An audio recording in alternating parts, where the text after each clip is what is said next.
അയ്യപ്പ കലക്കിയല്ലോ. പിന്നല്ല, ഒന്നാമത്തെ സ്റ്റേജ് തന്നെ അയ്യപ്പൻ പൂണ്ട് വിളയാടി അല്ലേ? പഴയ ഓർമ്മകൾ അയവിറക്കി ആ പുറകിൽ നടക്ക അങ്ങനത്തെ ഒരു മൂഡ് പിടിച്ചാണോ അതോ? അങ്ങനെ ആവാമല്ലോ. അങ്ങനെ ആവാം. ഇതിന്റെ എല്ലാമായ ഔസേപ്പച്ചൻ സാർ വിട്ടിരിപ്പുണ്ട്.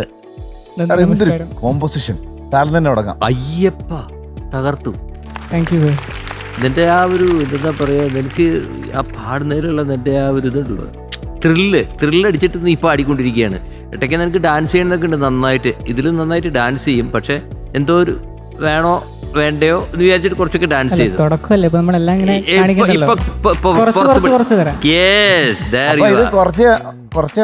പിന്നല്ല ഇനി അടുത്ത ഞാൻ ഇവിടെ കിടന്ന് ഉരുളോ. വണ്ടർഫുൾ വണ്ടർഫുൾ, അതന്നെ വേണം. പിന്നെ ഇവരെന്താണ് ഈ കാട്ടിക്കൂട്ടിയത്? ഇവർക്കൊരു ഞാൻ ഭയങ്കര ത്രില്ഡായി പോയി. അതിന്റെ എൻഡില് എന്താണത് വായിച്ചത്? ഒരു ബിഗ് ബാൻഡ് വായിക്കുന്ന പോലെ എന്ത് നമുക്ക് ചെയ്യാലോ. പാട്ടല്ലേ മെയിൻ. ആ ഓർക്കസ്ട്രേഷനില് അതിനൊരു കേടും വരാതെ അതിനെ കുറച്ചും കൂടി ഇൻട്രസ്റ്റിംഗ് ആക്കി. ഈ കേട്ടത് തന്നെ കാണുമ്പോൾ നമ്മളിവിടെ പിക്ചറൊന്നും ഇല്ലല്ലോ, അതന്നെ വരാനായിട്ട് അതേ പിക്ചർ ഇട്ടിട്ടല്ലോ ചെയ്യുന്നത്. നമ്മൾക്ക് ഇപ്പൊ ഈവൺ ഇടയ്ക്കുള്ള ഡയലോഗ്സ് പോലും നമ്മൾ കട്ട് ചെയ്തിട്ടുണ്ട്. So I loved it man, I love. അങ്ങനെ വേണം.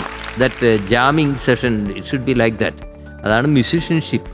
Okay, I loved it. മോനെ അയ്യപ്പ വളരെ നല്ല ഇൻട്രസ്റ്റിംഗ്. ഈ പാട്ട് ഇങ്ങനെയൊക്കെ തന്നെ പാടേണ്ടത് കേട്ടോ.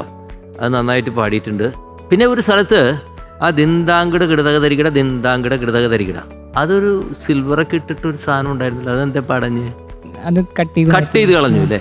അത് പാടുവോ? അത് പാടാറുണ്ടോ? അങ്ങനെ അത് പാടാറുണ്ട്. അന്ന് ഒന്ന് പാടി കാണിച്ചു.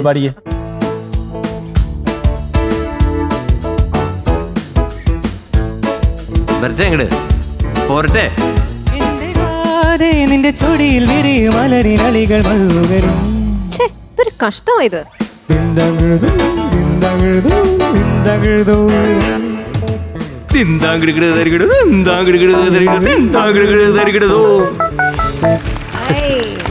സാർ ഡൗട്ട്, ഈ ധിം താങ്കൾ ആ സാധനം സാർ പാടിയതാണോ?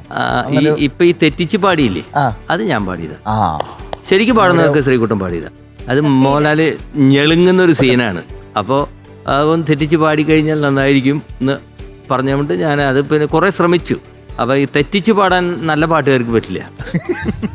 അപ്പൊ അതുകൊണ്ട് എന്നെ വിളിച്ചു, ഞാൻ അത് പാടിക്കൊടുത്തു. പിന്നെ നമുക്ക് ഇഷ്ടം പോലെ പാടാൻ പറ്റും. ഹാപ്പി, നമുക്ക് അടുത്ത് ചോദിക്കാം. ജീവ, ഞാൻ ആക്ച്വലി ഈ പാട്ട് ഇങ്ങനെ കേട്ട് എൻജോയ് ചെയ്ത് വരികയായിരുന്നു. ഈ കുട്ടി വാ തുറന്ന് സംസാരിക്കാൻ തുടങ്ങിയപ്പോഴത്തേക്ക് എനിക്ക് എവിടെയോ കണ്ട് പരിചയം. ഒരു മിനിറ്റ്, കണ്ണാടി എടുത്ത് വെക്കട്ടെ. എനിക്ക് അയ്യപ്പൻ എന്ന് പറഞ്ഞ പേരും, ഇനി പറഞ്ഞോളൂ. അയ്യപ്പൻ എന്ന് പറഞ്ഞ പേരും ചിലപ്പം ആനന്ദാശ്രുക്കളൊക്കെ വന്നാലോ. അതെ, ഈ വർത്തമാനം കേൾക്കുമ്പോഴേ ഏതെങ്കിലും ഇതുപോലെ ഒരു ഷോയിൽ വന്ന് പാടിയില്ലേ ഒരു കുഞ്ഞ് അയ്യപ്പനെ ഞാൻ കണ്ടിട്ടുണ്ട് ഒരു റിയാലിറ്റി ഷോയില്. അതന്നെയാണ്, അത് എനിക്ക് തോന്നി. വായാടിത്തരൊന്നും മാറിയിട്ടില്ലല്ലോ. ഫ്ലവേഴ്സ് ഒരുക്കുന്ന കാഴ്ച വസന്തം യൂട്യൂബിൽ പ്രേക്ഷകർക്ക് ലൈവായി കാണാം. ഫ്ലവേഴ്സ് കോമഡിയിൽ ജോയിൻ ചെയ്യൂ, ആസ്വദിക്കൂ.